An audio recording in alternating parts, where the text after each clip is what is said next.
In an era where the clarion call is, let us work together to build the Ghana we want. And that includes collaboration, it includes cooperation, it includes accountability, and it includes congruence and integrity. The president cannot be seen to be preaching prudence and to be preaching, service leadership, to be admonishing his own appointees to at all times avoid public display of profligacy, to be urging his public appointees to at all times ensure that there's real value for money for the things that they engage in. The president cannot be seen to have negotiated a low base pay for the labor of Ghana, labor that understands where this nation is in terms of the economic crisis we currently face, and were willing to vary their interest lower than what they went into that negotiations with the promise that we would manage our collective resources in a better, efficient way to ensure we are able to restore our economy and bring back productivity, and ultimately be in a better position to do more for the workers of Ghana. We cannot preach these things and then practice differently. So one of the major takeaways from this particular event is to once again convince the people of Ghana that we have a president who is truly committed to turning over this new chapter, a chapter that he continues to remind all of us of, that we must truly come on board, because building a new Ghana or a better Ghana is not a work for just the president or his appointees. It is work for all of us. It means public servants, civil servants, it means the private sector are all working in ways that increase productivity and expand opportunities for the teeming mass of unemployed. It means saving this nation the excessive bleeding that it has experienced over the years, that today leaves us with a public debt of over 721 billion. It means telling Ghanaians that we need cost-saving and cost-cutting mechanisms to be able to raise the revenues to service the debts tomorrow that currently sits on our book, both our domestic and our foreign debts. As I speak to you, we will require over 280 billion over the next 4 years to service our domestic and foreign debts. Domestically, 150 billion. All the pensioners who have had, their monies locked up, through no fault of theirs, who need it, the jobs that have been lost, the families that have been broken as a result of the economic crisis. And we owe our foreign, debtors 130 billion Ghana cedis. If we look at the bills that are sitting on the ECG book, 68 billion Ghana cedis. Look, we cannot make this up. We are in a very dire situation.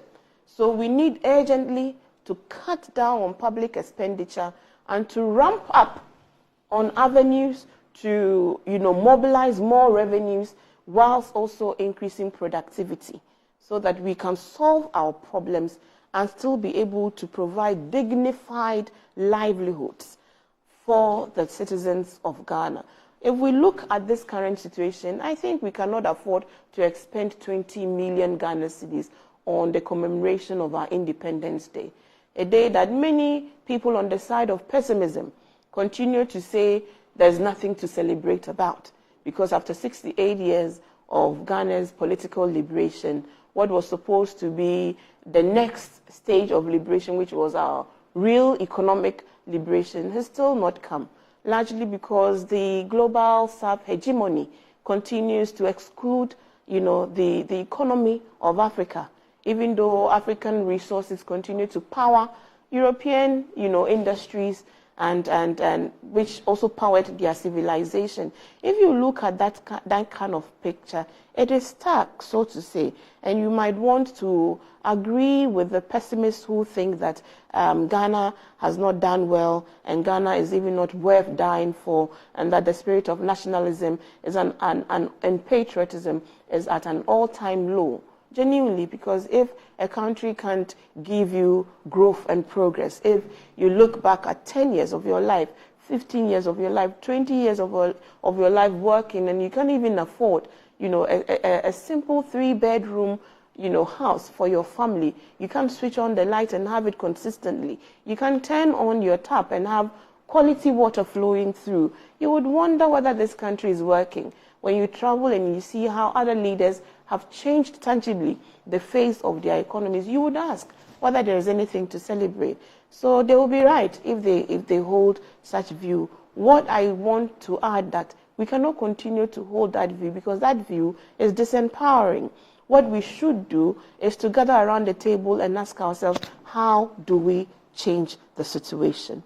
How was it that our forebears, in the face of very difficult circumstances, stronger adversaries, in the face of slavery, colonialism, how did our forebears mobilize enough to be able to fight for the freedoms that we today, enjoy? Some would say that we couldn't have attained independence. It was because the global south was tired of their war and they themselves were broke from the Second World War. But, well, whatever the history tells to be the series of events that worked together to grant many African countries, including Ghana, our independence for Ghana in 1957. But preceding that would have been the mobilizing and actions of the 1948, crossroads shootings, where the former ex-servicemen marched to demand what was rightfully theirs. Many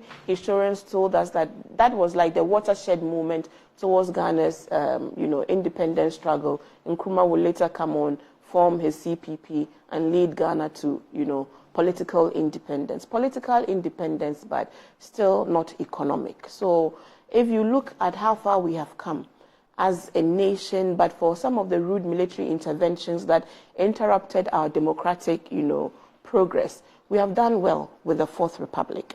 Within the sub-region, I think we can proudly say that Ghana remains an oasis of peace.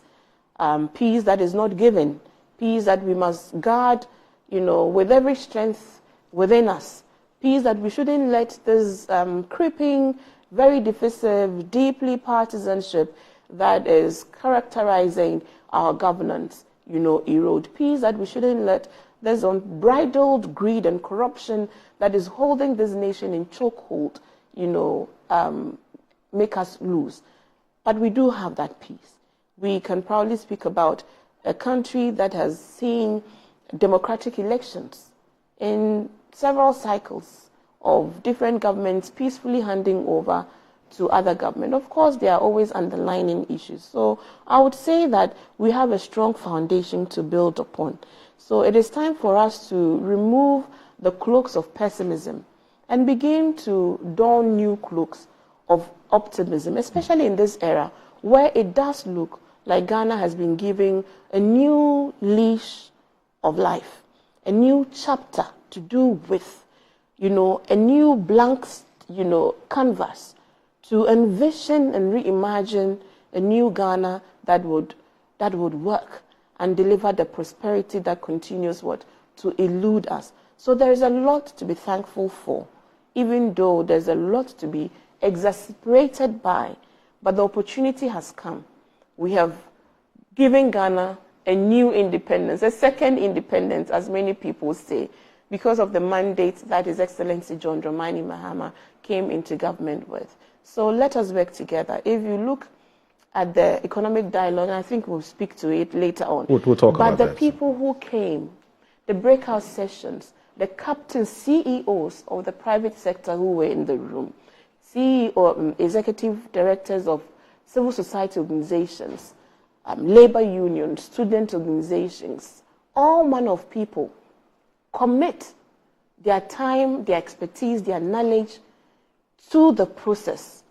Outcomes that they have promised that they are willing to further engage all sector ministers in those specific thematic areas to roll out. There are some real low-hanging fruits. Okay. When we build a country together with inclusion, with consultation, we are most likely to go far on the journey of development.